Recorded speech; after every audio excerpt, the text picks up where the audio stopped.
Oke. Halo semuanya, perkenalkan nama saya Matius. Ini saya akan mempresentasikan mengenai UTS Sistem Jaringan 1. Pertama tentang pengenalan internet. Internet adalah sebuah teknologi yang saat ini pasti sudah dimiliki oleh banyak sekali orang.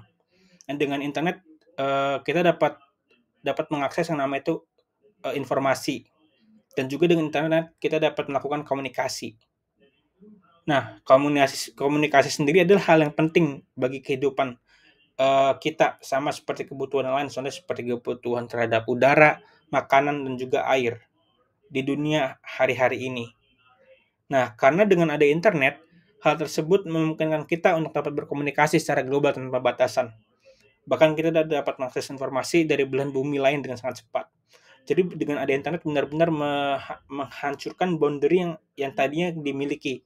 Dimana kan sebelumnya jikalau informasi itu atau kita berkomunikasi dapat cukup sulit. Misalkan saya ada di pulau A dan teman saya di pulau B.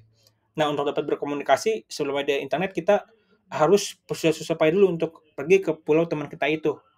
Tapi kalau dengan ada internet itu dapat dihilangkan, di mana untuk berkomunikasinya kita bisa langsung menggunakan internet aja.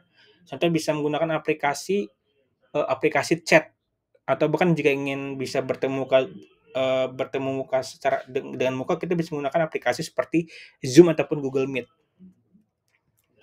Nah, lalu di sini ada jenis-jenis jaringan. Yang pertama ada local area network atau LAN. Jaringan ini terbatas pada area seperti rumah, kantor, dan juga gedung.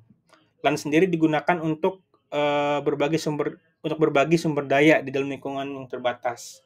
Jadi local area network ini suatu jaringan yang dapat kita buat jaringan yang dapat kita buat di area yang terbatas.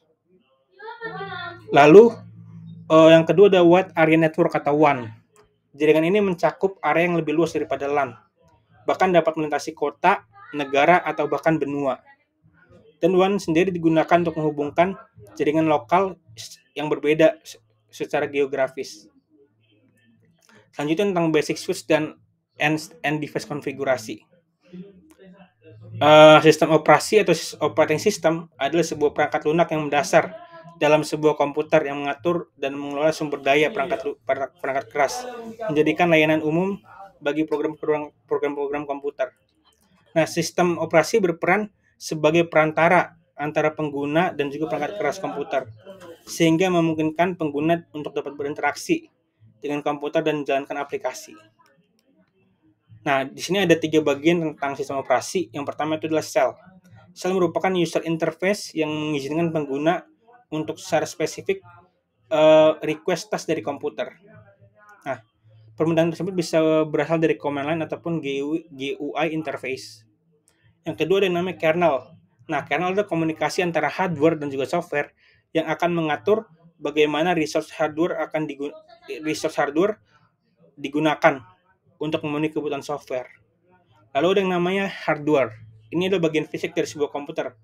Salah satu seperti CPU, keyboard, ataupun modem. Selanjutnya ada tentang protokol dan model. Nah, ada 3 elemen penting dalam berkomunikasi pada bentuk apapun, yaitu akan selalu ada yang namanya sumber. Ini disebut sebagai pengirim atau sender.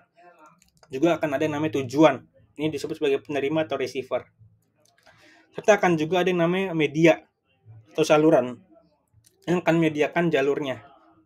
Nah, lalu semua komunikasi diatur oleh protokol.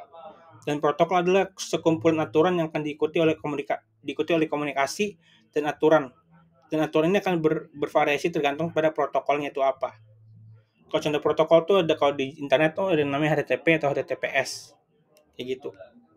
Lalu ada yang namanya physical layer. Nah, physical layer sendiri adalah layer yang bertanggung jawab atas transmisi sinyal fisik melalui media komunikasi. Contohnya seperti kabel tembaga, serat optik, atau gelombang radio.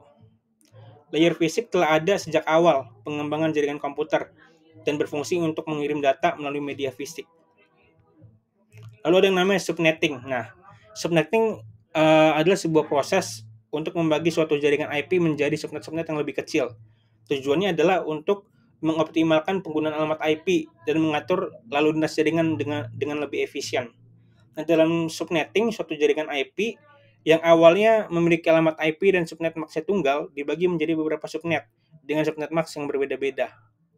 Nah, setiap subnet yang terbentuk akan memiliki alamat IP dan subnet max-nya masing-masing. Nah, subnetting memungkinkan kita juga atau administrator jaringan untuk membagi jaringan menjadi unit-unit yang lebih kecil yang dapat diberikan kepada departemen, cabang, atau perangkat yang berada dalam organisasi.